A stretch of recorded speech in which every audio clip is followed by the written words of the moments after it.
Welcome to Indications and Warnings, everyone, here on day 1156 of Russia's full-scale genocidal invasion of Ukraine. Today on Indications and Warnings, we have a special guest. It's Ragnar Guðmundsson, and both Chuck and I rely on Ragnar's dashboard covering the data from the war in Ukraine every single day. Ragnar, welcome to Indications and Warnings. Thank you. It's an honor. Well, it's an honor to have you with us because, as I say, both Chuck and I practically begin our day with your dashboard, and we in the next hour or so we want to be sure that viewers of Indications and Warnings know about your dashboard and know how to use it. In fact, I want to learn more about how best to use your dashboard. When I start my day looking at news overnight and then continuing through the day, news of the day from Ukraine, I always look at the front page of the dashboard first. It gives me a kind of a starting point. I can see data that I need to know, the number of Russian casualties, for example, the number of combat engagements, and then I can go deeper. Ragnar, let's start with that front page of the dashboard. When you have finished it and you publish it on Twitter, what is the most important number on that dashboard that you look at? You have some indications, of course, in the posts that I publish. So engagements, combat engagements are definitely a key stat in this.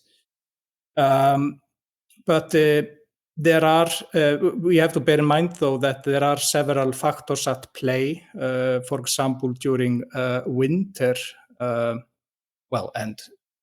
all around the year, actually, I mean, weather can be a factor and affect the number of engagements and also the number of drones used, for example. So there are several factors, of course, at play, but engagements, that would be one. And then, of course, casualties and the equipment losses and the composition of those losses. Then we have, of course, we have other sources as well. So this is based on Ukrainian field reports. And field reports are, have both pros and cons, so to speak. I mean, they have their limitations.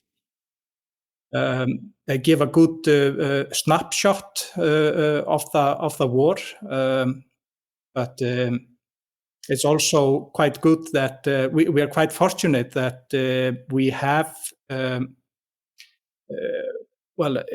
We have never had as much video and image evidence, basically ever. I That's mean, right. Compared to previous conflicts. So, it was quite fortunate that there were two Dutchmen, Steinmitzer and Joost Olimans, who operated a site which is usually called Oryx, spioncop.com. So they had the platform in place, and because they had been covering previous conflicts in Syria and Nagorno-Karabakh. So almost from day one, they began publishing visually confirmed equipment losses as well. That was quite useful because there is always this always this question of, can we trust these numbers if they come from the Ukrainians? Isn't it just, Ukrainian propaganda? We hear this especially from people that are used to Russian propaganda and are, have become jaded. They don't believe in truth anymore. But so it's really useful to have the visually confirmed losses as well. Well, of course, if we were to focus just on the Russian casualty number of the day, intelligence agencies, both in the UK, in the United States, in Australia as well, have confirmed that these Russian casualties, killed in action and wounded, are quite accurate. So as of today, as we approach what Russia considers Victory in Europe Day, May 9th, we are getting very close to 1 million Russian casualties, and you can see that as one of the top line numbers on the dashboard. Yep. And it is perhaps a good opportunity to point out that casualties are not the same as deaths. We have heard throughout the war people confusing terms, and it was also because in the Ukrainian reports originally it was not that clear if they were actually posting deaths or if they were posting casualties, because casualties, of course, include wounded soldiers as well. But since then, President Zelensky has made this more clear. We now know that there is approximately 26 to 28% of the casualties figures that are actually killed in action. Mm-hmm. So I post that number as well to give an indication of how many. So as you can see on the dashboard, in the last 7 days, we have had 2,200 people soldiers actually killed on the Russian side. Yeah. And of course, the Ukrainian casualty figure was a closely guarded data point for much of the war. It's only in the last several weeks that Zelensky has intimated roughly 440,000 Ukrainian casualties, both killed and wounded. Now, one number that's not in the casualty figure is missing in action, because that would only be available from Russian commanders in the field, of course. Yeah. And we know for a fact that there have been also many people that are missing in action, in the sense that they have actually gone over to the other side, given up. It's wars are a messy thing. Mm-hmm. So but the Ukrainian field reports are the backbone of this dashboard. But we have other sources to back it up, like the visually confirmed losses, as I previously mentioned.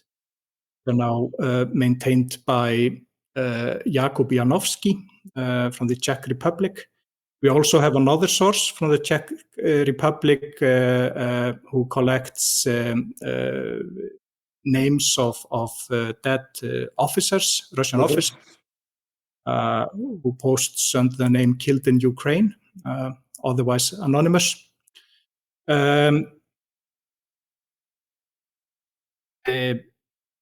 These are, of course, I would say the main sources. But as you also mentioned, we have casualties estimates from various intelligence agencies around the world. Of course, if one was to be skeptical, one might say, but aren't they just based on the Ukrainian figure? Well, it so happens that we also have quite an interesting project, which is run by BBC Russia and outfit called Media Zona, a Russian one. And they are not far away from this figure, and that is based on, they have identified those that have been killed. And so I would say at a minimum, the Russians have lost 200,000 and then up to maybe 275, something like that. According to the field reports, it's currently 269,100. See. One thing you do, Ragnar, is also provide context, not on the very first page of the dashboard necessarily, but if you were to look at the casualty number, you will see the total casualties in other wars and conflicts, and this helps viewers understand the tremendous investment, if that's what you want to call it, of Russian manpower in achieving so little in invading Ukraine. Let's take a look at how these Russian casualties compare to previous wars. Yeah, it is quite interesting to see this in context to these earlier conflicts and wars. For example, if we compare this to U.S. losses in Vietnam, they totaled 58,300. So, and that was over 20-year period. Also quite interesting would be to compare this to the Soviet invasion of Afghanistan, where the official Soviet death figure was 14,500. Western estimate was 26,000. So it doesn't really matter which one we use. This is much worse. And let's not forget that the Soviet war in Afghanistan basically led to the fall of the Soviet Union only a few years later, a couple of years later. Yeah. I think this is a good first example of how users of your dashboard can dig deeper into the story and the stories that the data tell, because this is such a rich resource for anyone following the war in Ukraine. It can give you a deeper and deeper understanding of what's happened and what is happening currently. Now, if we go back to the front page, Ragnar, we can actually choose dates, beginning and ending dates, and kind of go back in time, can't we? It's not just a dashboard of current statistics, it's something of a time machine.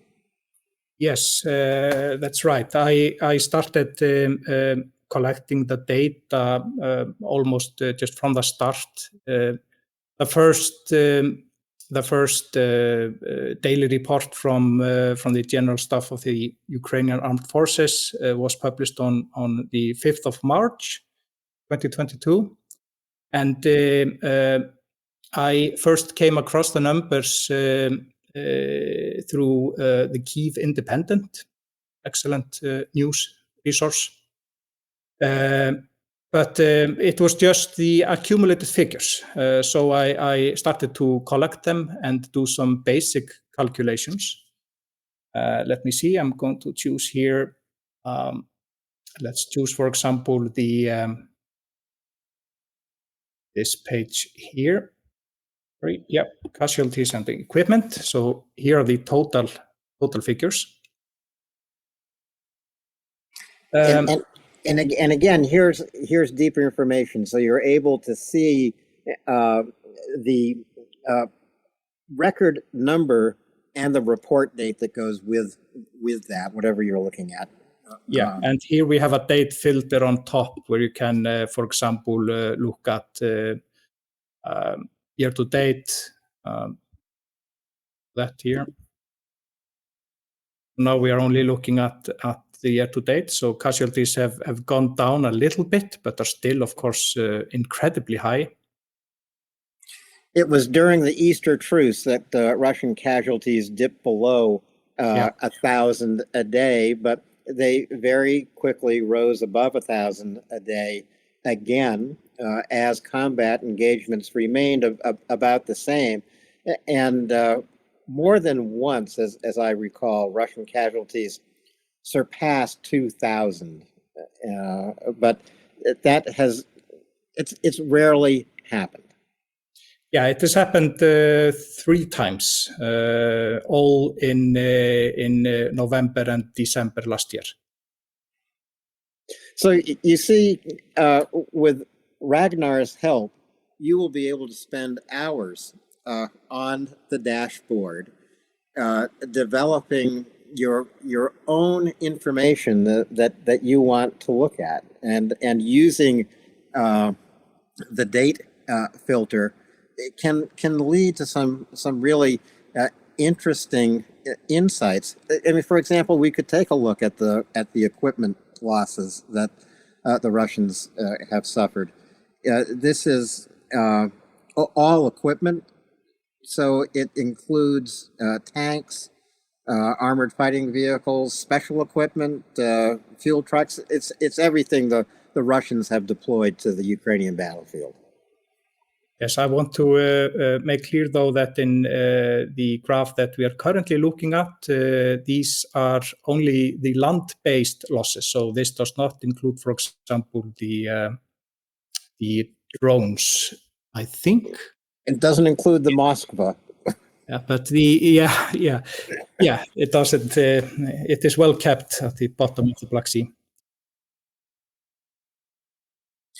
So again, I think that the key insight here also on this graph is the running average. As a statistician, what does that running average tell you? What is its meaning to you? Yeah, well, a rolling average generally is used to reduce the noise in the data. So outliers can be somewhat misleading. One day we may have, it might, for example, happen that there was a delay in reporting one day. So the next day we had more than usual. So there is an old joke told about economists. Two economists meet on the street, and one says, "How are you?" And the other one says, "Well, relative to what?" I mean, it's not the absolute figures that matter. It is more the trends and rolling averages, like 7-day average, which I use here. I use also a 30-day average for data that is where there are not daily updates, like in the visually confirmed losses. And a 30-day average is more fitting for it. So yeah, but the averages they tell a very important story. When I look at the number of combat engagements reported every day, and that's the number on the front page of the dashboard, and I find the 7-day average there to be extremely important because it tells you something about the tempo of the war, and if you think about it in terms of Russian casualties, it tells you about the tempo of the war and the intensity of fighting on the zero line. So I put the number of combat engagements reported every day together with those Russian casualty figures. It gives you a pretty good bird's eye view of tempo and intensity. Is that the way you use it, Ragnar? Yes, I think that's a pretty fair way to approach it. But as I mentioned previously, there are, of course, other factors also at play that, regrouping, for example, and the weather. So a day of bad weather can really bring the number down, of course.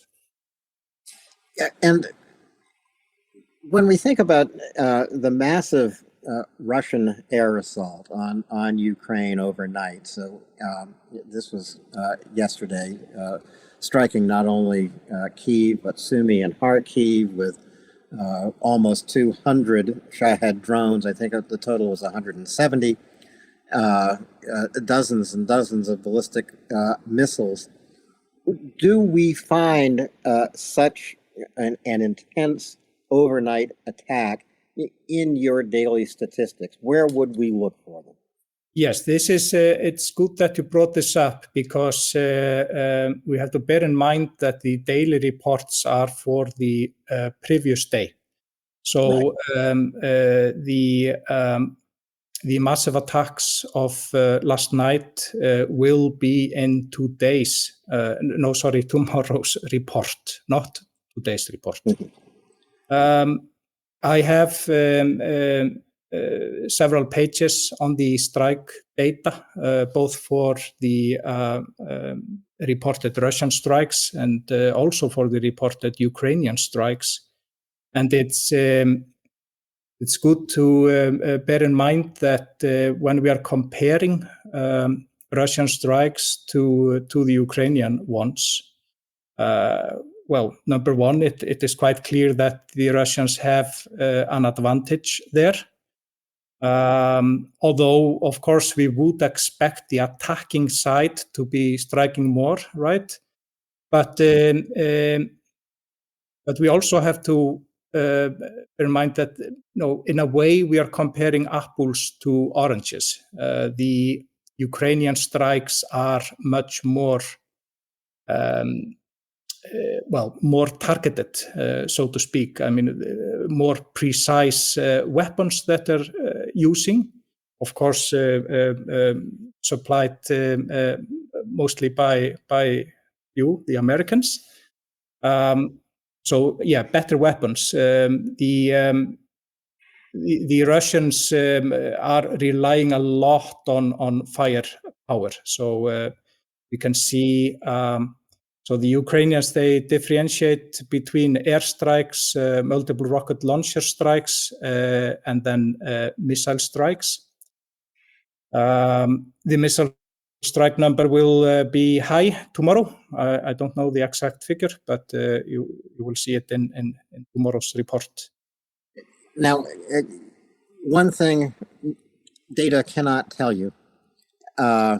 How many of those ballistic missiles were supplied by North Korea, for example. But we already know from reports coming out of Kyiv that some of the recovered debris is clearly indicating Korean ballistic missiles that the Russians have used. The other thing that data can't tell you, the targets that Russia chooses to hit. By and large, civilian targets, exactly as they did overnight throughout Ukraine yesterday, in Kyiv and Kharkiv, in Sumy, in Poltava, in Zaporizhia.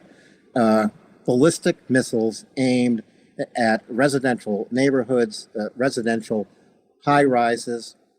The last casualty count I saw from Kyiv only, Ragnar, now 10 deaths, approaching 100 injured, and rescuers are still searching for survivors in the rubble in Kyiv. So it's important that viewers of Indications and Warnings, users of Ragnar's dashboard, inform themselves with the context that allow them to understand Russia is committing war crimes. I mean, every single one of these ballistic missile strikes that will be recorded on the dashboard tomorrow, every single one is a war crime. True. And there is, of course, I mean, there is data on this. I just don't have access to that data. So I've focused on a certain subset of the data, even though from time to time I have looked at other sources. For example, I used to have a page on the refugees from Ukraine. So there is a lot of hidden pages in this dashboard, and I also have some new things I'm developing. So I'm always making trying to make improvements to the dashboard.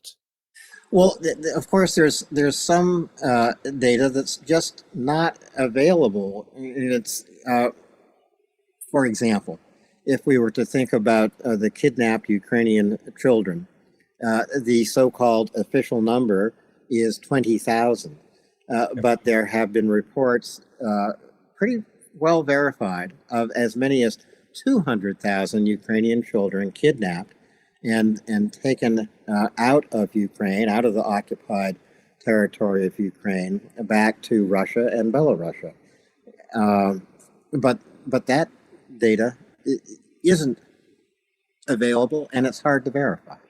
Yeah, and a good reason also to pray for Ukrainian victory in this war, so that these crimes will not be erased from history. Exactly, which is what the Russians want more than anything. They don't want any of us to understand what they are up to, and they want us to forget this genocidal war that they have launched against Ukraine just as quickly as possible. Ragnar, do you consider, for example, a special report dashboard that might focus, for example, on kidnapped Ukrainian children, giving the best available data in the clearest to understand fashion? I would be happy to report on this if I had access to reliable data. I've mostly focused though on data that is regularly updated rather than on an ad hoc basis. I would, and to your listeners, I mean, it's if somebody has some good data that you would like to have visualized, and it would be a good fit to the dashboard, I would be happy to work on this. Well, there's a good possibility you'll be inundated with requests, Ragnar. We will see. We will see. I might send you a few ideas myself. Now, the other aspect of the dashboard that you will find is ratios. So this is a comparison of Russian strikes, artillery strikes, missile strikes, etc., compared to Ukrainian strikes. And this is a very important and deeper feature of the dashboard I encourage everyone to take a look at. Talk to us a little bit about what these ratios demonstrate, Ragnar. Yeah. So I use the ratios mostly for two things. I calculate a ratio of Russian strikes versus Ukrainian strikes. This is data that is reported by the General Staff of the Ukrainian Armed Forces. I also calculate a ratio for the visually confirmed equipment losses. And let's see if I open that here as well. That would be here. Ratios, all confirmed losses. The last page. And as you can see, the ratio has lowered a little bit, but it is still well above 1, which would be, if they were on par with each other. Right. And but this is just a simple ratio. Of course, I mean the equipment differs. It differs if the Ukrainians destroyed a T-90 tank, or if they were just destroying something of less importance. But this does give some indication, and you can see that there are a few times where the ratio has actually dipped below 1. And it was recently, for example, but it has been rising for the last couple of weeks. But it was mainly during the strategic withdrawal from the Kursk region that there were reports of damage or captured or destroyed equipment. Ukrainian equipment in Kursk. A lot of Ukrainian equipment in the withdrawal from Kursk. This is as one would expect. As one would expect, exactly. This is also where that rolling average, the green line that runs through the chart, is, I think, particularly important to pay attention to. Yep. And below it, you also see, you can see the current 30-day average for both the Russian and Ukrainian equipment. You can see where there is most action. There has been a great action here. Let's see. So this is the 16th of April. Then the 30-day average reached local maximum here for both sides. Yeah.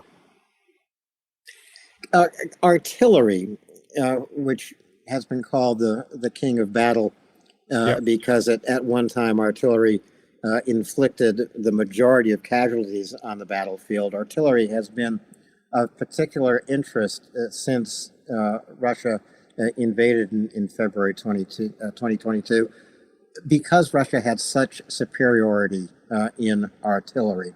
And this is something that Ukraine has done, made a very concentrated effort to close that artillery gap. Ukraine has succeeded in destroying, I'm going to take this number off the top of my head, 13,000 artillery pieces of the Russians. I think that's the last number I recollect. Yeah, but it depends, of course, if you are looking at the field reports or if you're looking at the visually confirmed losses. The total figure from the field reports is actually somewhat higher, but it is a more loose definition of artillery pieces. So I know for a fact that that in the Oryx figures, the artillery number there is a much more narrow definition of. Okay. And mind that you are speaking to a guy who comes from a country that does not have any military. So I'm not a military specialist. You don't have to be a military specialist. You're a data specialist, and you understand how data tells a story actually that military specialists themselves can miss, Ragnar. So it's always a question of if you're looking at only the trees or the forest. Yes, exactly. Now, a lot of attention was paid to Russia's ability to outfire Ukraine with artillery. It was estimated at the beginning of the war to be something like 30-1 that the Russians could fire, 30 artillery shells for every one the Ukrainians were able to fire against Russia. Where do we see that in the dashboard? That would be in the strike data. So, for example, if you look at, you can get at least indications for it. You have on one hand the strike ratio here on a special page. Mm-hmm. The strike ratio actually went down here for a couple of months. It was pretty bad back in November and December. It has improved since. I mean,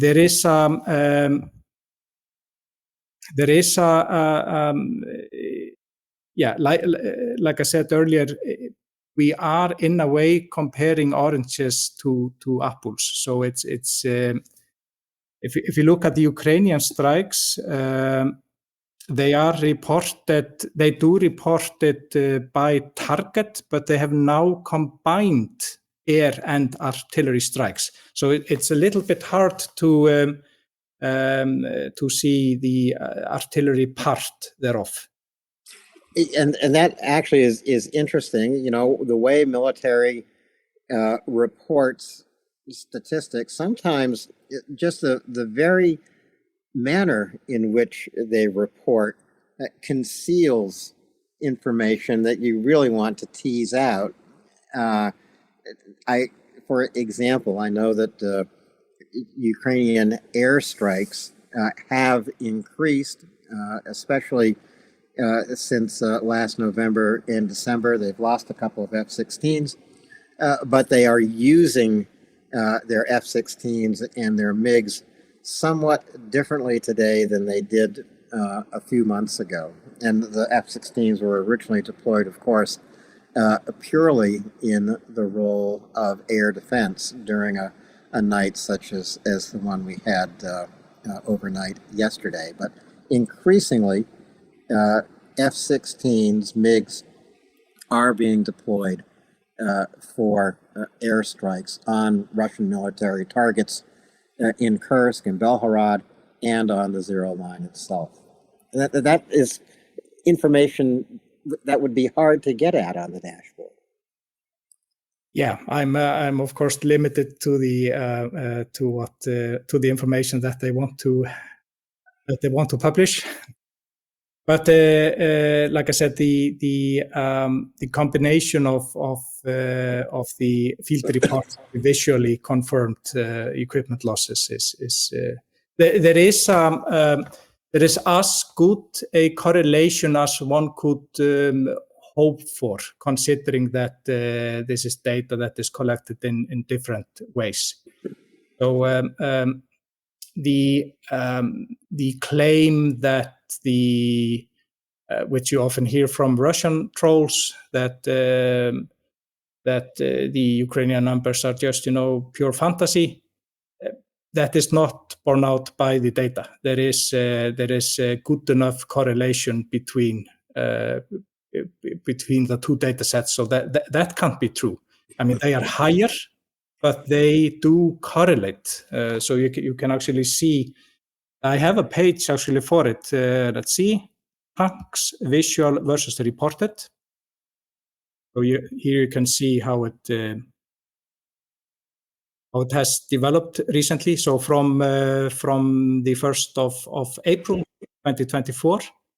So the yellow line are the field reports, and the green line is the visually confirmed tank losses. And you can see here that there is a correlation. Yeah.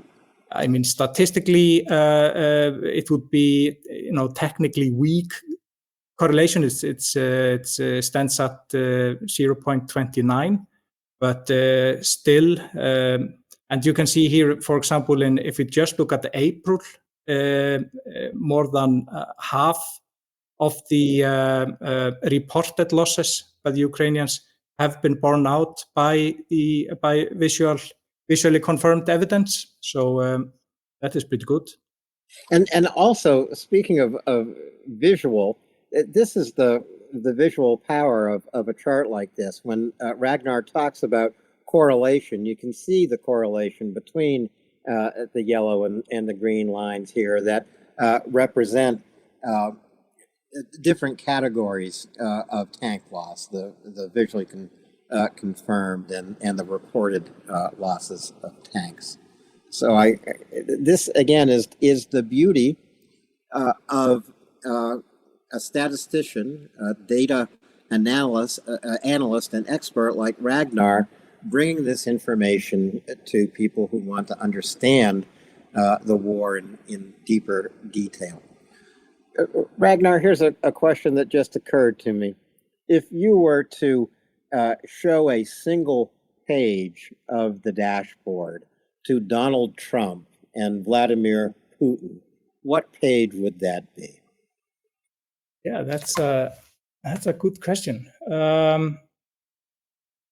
They might be interested in a page here, which is called visually confirmed oryx here. So this is, here you can dig deeper into the visually confirmed losses. So this is very concrete. You can see individual equipment. You can see, for example, in the last 30 days, we have had, like 11 T80 BV tanks, the 2022 edition. Taken out. So this,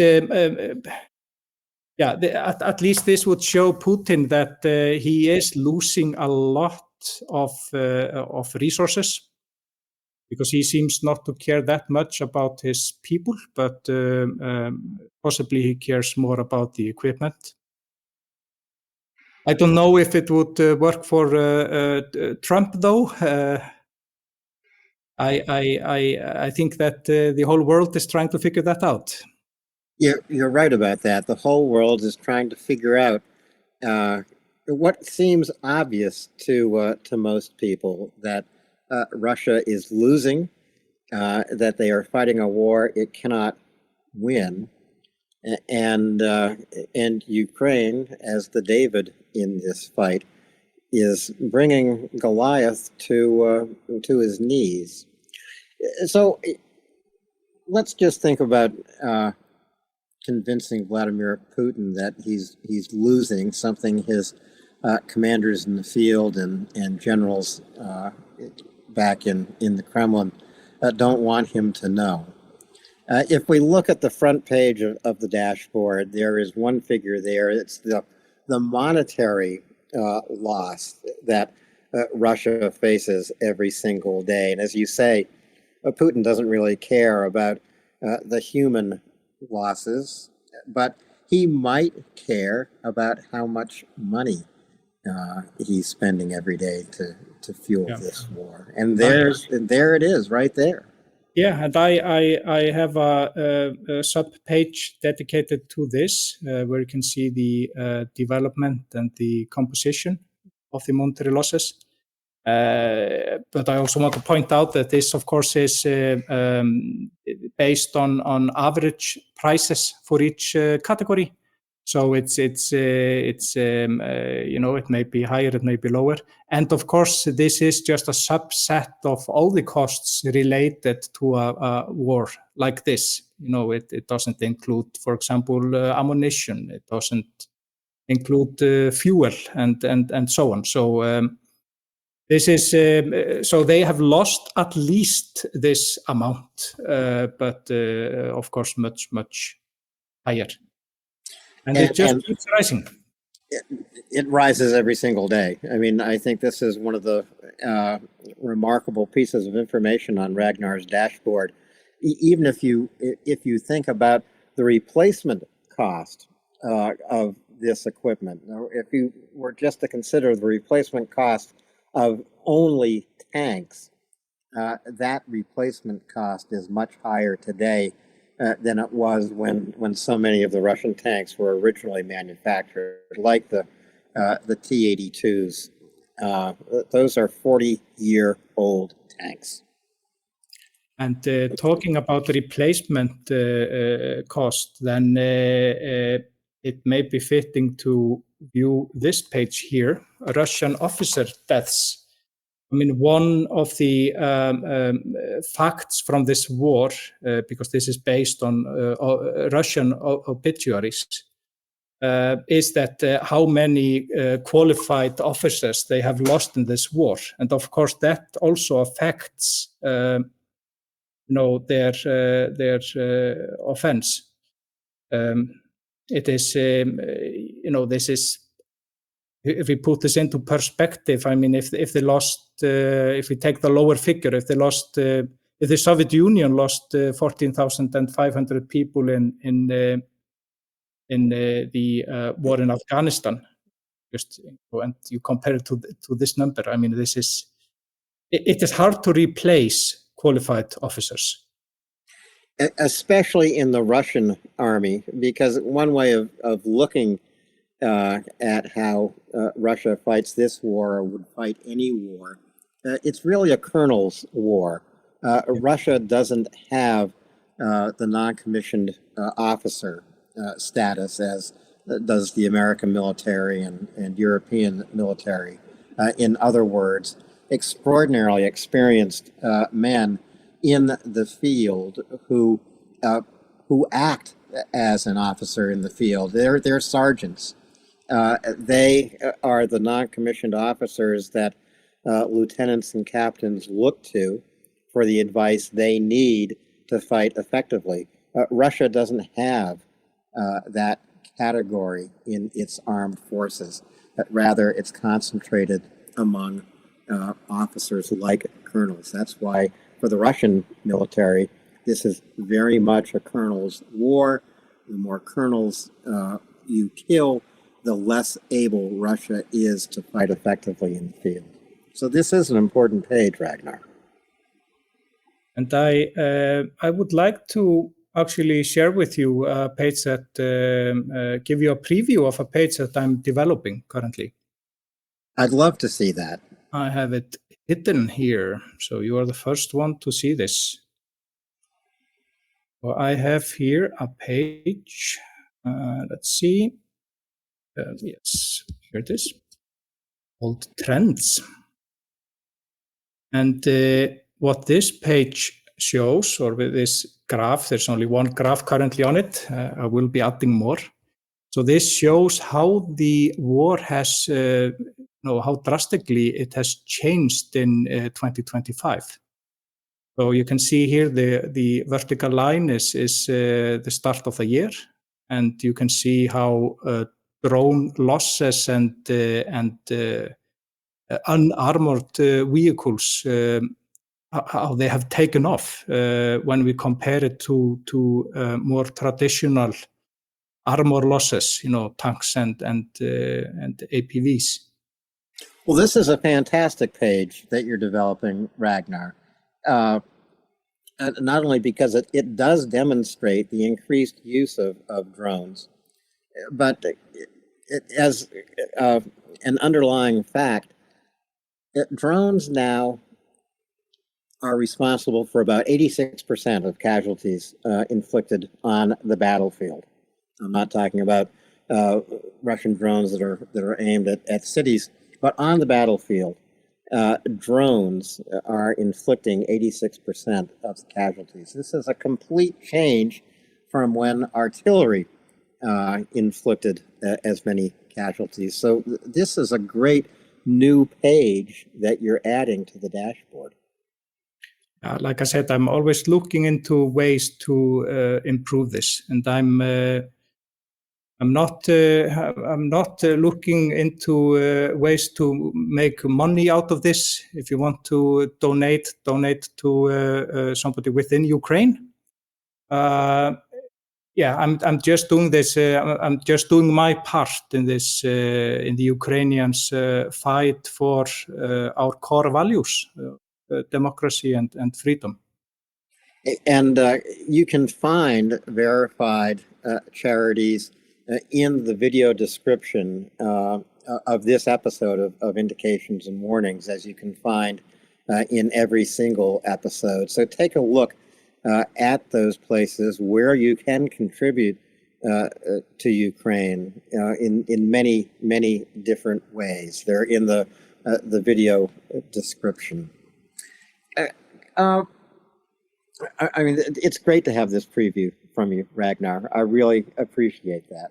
I love to see this kind of thing as it's developed. So I can't wait to see it appear at some time in the future when your dashboard is published. How many? Do you know how many views a day your dashboard gets? Yeah, I've got a pretty good. Of course, I mean, of course, I have data on that. I have a dashboard for my dashboard, and from that I can see. I can, for example, tell you that I am getting visits from both Ukraine and Russia. So who knows? Perhaps Putin has paid a visit, but I doubt it. But it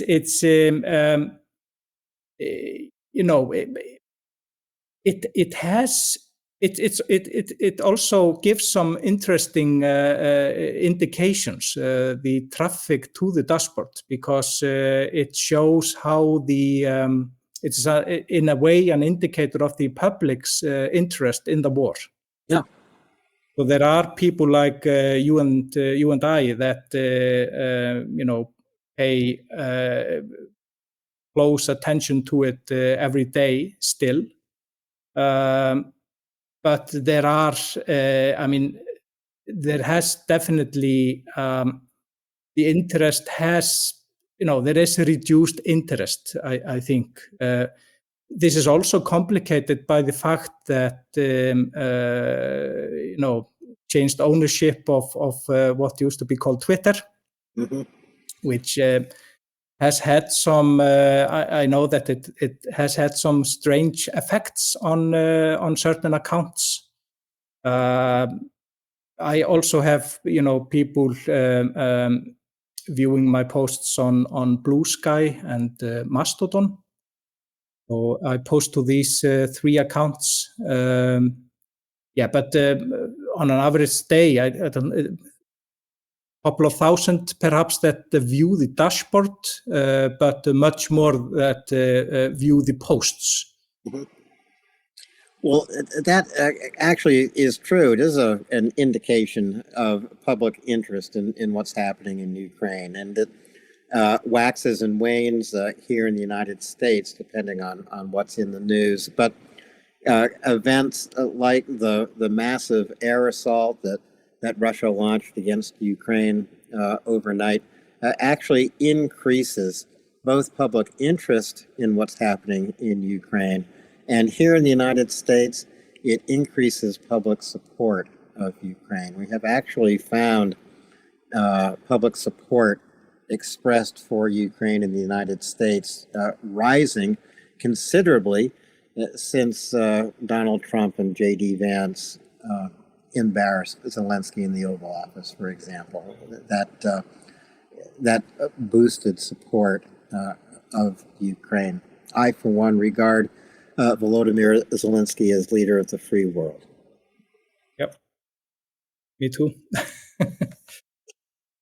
And that is also a way to point out to folks that even statisticians, or those of us who are required to look at numbers and make an effort to understand what they mean. We have hearts and we speak from our hearts, and we understand the events of the day from our hearts. We understand that data doesn't tell you about Russian barbarity. It doesn't tell you about Russian atrocities and war crimes, but I will emphasize again, because Russia targets Ukrainian civilians primarily. When you look at Ragnar's dashboard, almost every single Russian missile strike is a war crime because it is aimed against Ukrainian civilians. But it's not labeled war crime on the dashboard. It's just a missile strike. Wasn't it Joseph Stalin who said that that million deaths were just a statistic. Yes, it may be apocryphal. One death is a tragedy. A million are just a statistic. In other words, the accumulation of barbarity and death eventually will leave the world insensitive to it. This is something that we can't allow to happen.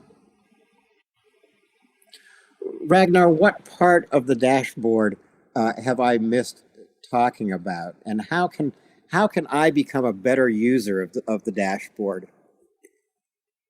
Well, I think, of course, that you are a pretty good user already.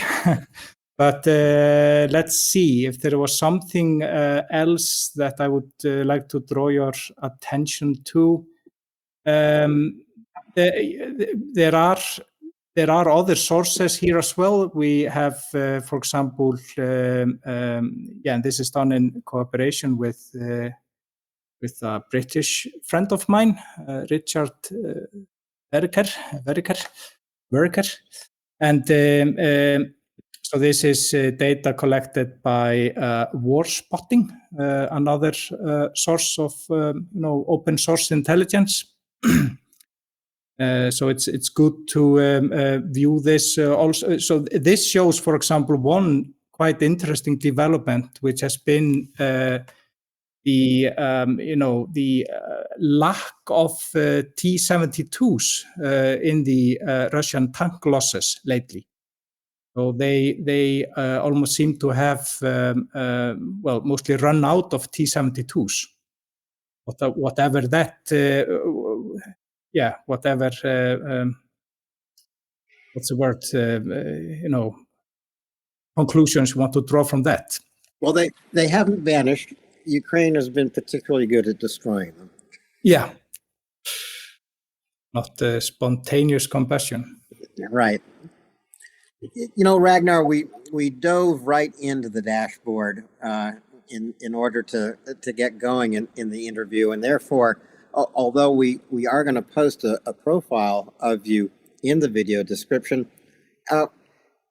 and as you explained at the top of the show, this is something you started to do out of personal interest in the war and also personal support of Ukraine. But what is your data analytical background? Why are you so good at what you do? Well, I am.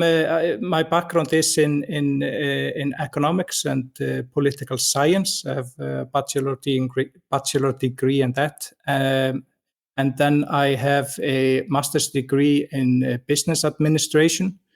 I've been working with data, basically since I was a teenager. I remember back in '85 when we had the first version of Microsoft Excel, and I was playing around in Excel while my friends were outside playing soccer.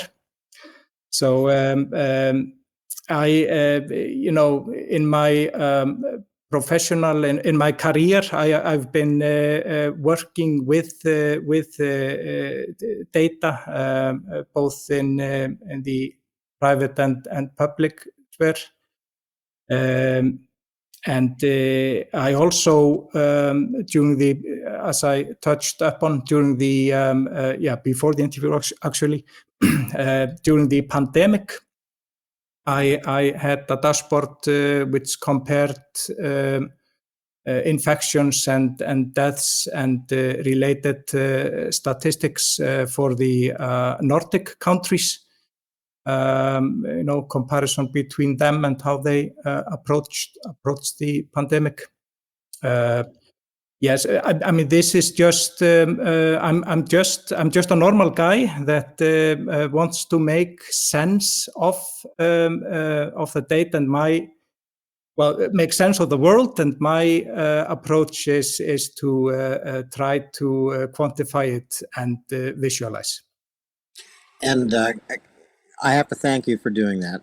I really do. As I say, both Chuck and I rely on your dashboard every day. We often reference it in other episodes of Indications and Warnings where Chuck analyzes maps and takes us through the zero line, almost 1,000 kilometers long, of course. But without Ragnar's work, neither Chuck nor I nor any other analyst of the war in Ukraine would understand it as fully as we do, or as I try to do, and I fail every day at understanding what compels Putin and Russia to wage this genocidal war against Ukraine.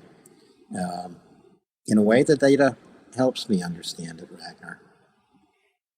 I also, but it was also a really good point that you made earlier, that behind the data is untold suffering, which we must never forget. And Ragnar doesn't forget it. I don't forget it. It's really why Indications and Warnings is here. Maybe this data should be presented to Donald Trump and Vladimir Putin. They can go over it together. And if Donald understood anything, he could say to Vladimir, "You're losing. You're not going to get what you want me to give to you after all, because I don't like a loser."